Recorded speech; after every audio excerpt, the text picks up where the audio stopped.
Good evening, Stephanie. It all starts with this, an EBT card, the state's welfare card run by the Department of Social and Health Services.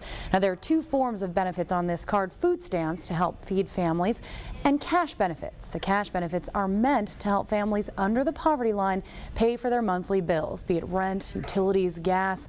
But we found some people are using taxpayers' wallets like their personal ATMs. The scheme is simple. As seen in this undercover video, all a person has to do is flash an EBT card and ask the clerk Could you ask him if he can give me cash back? to use the cash side of the EBT card.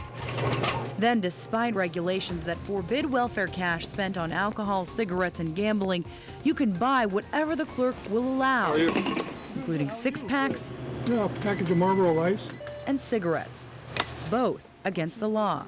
I think people are learning to work the system better.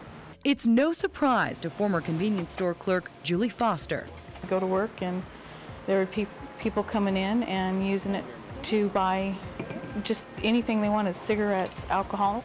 For her, the use and abuse of Washington's welfare program hit home especially hard. She, too, was on welfare. How could you? How could you take that money away, especially from a child or an elderly person that really needs that extra help? Problem was, Julie says, there wasn't much she could do to stop it.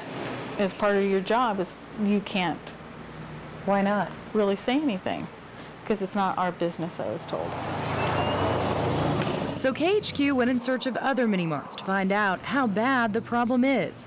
It didn't take long. Our first stop, High's convenience store on Crestline. My name's Chelsea, this is Ed. We're doing a story on EBT, and we saw that you accept EBT outside. Clerk Chris Tao says the store started accepting EBT cards about a week ago. He admits he's seen the abuse happen. Do you see people using the cash side to buy cigarettes or beer, alcohol, anything like that? In here, like, sometimes. KHQ found fraud extends far beyond mini-marts. Since EBT cards also work just like debit cards, they can be used at virtually any ATM. We found it's not just what people are spending the cash on that's raising red flags, it's where they're withdrawing it. KHQ requested all ATM cash withdrawals from EBT cards for the last 3 months in Spokane. We poured over thousands of transactions, cross-referencing every ATM address to a local business. Keep in mind, ATM access for EBT cards is supposed to be disabled inside casinos and state liquor stores. But here's what we found: $100 in EBT dollars withdrawn from Ringo's Casino in Spokane Valley, as well as $180 in ATM withdrawals from inside the Monkey Bar, also in the valley. In downtown Spokane, someone withdrew $100 from this nightclub.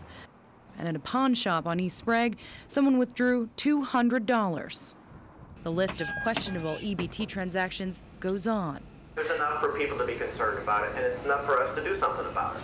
That's Steve Lowe, the senior director of the Office of Fraud and Accountability with the DSHS. He explains state investigators can track electronic transactions, but once someone has cash in hand, there's no telling what the money will be spent on. There's nothing that tracks where you take that cash to. Once you've pulled it out of the machine, we don't have any way of knowing where that cash is spent at. What's to stop people from using it for things they shouldn't be buying? There really isn't anything.